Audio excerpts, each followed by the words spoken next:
Herkese merhaba arkadaşlar, kanalıma hoş geldiniz. Yepyeni bir videoyla karşınızdayım. Arkadaşlar, bugünkü videomuzda Türkiye'nin güzel oyuncusu Birce Akalay'dan yepyeni görüntüler geldi.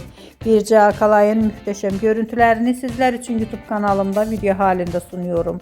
Umarım beğenirsiniz. Arkadaşlar, videomu beğendiyseniz kanalımı izlemeyi ve bildirim butonuna basmayı unutmayın.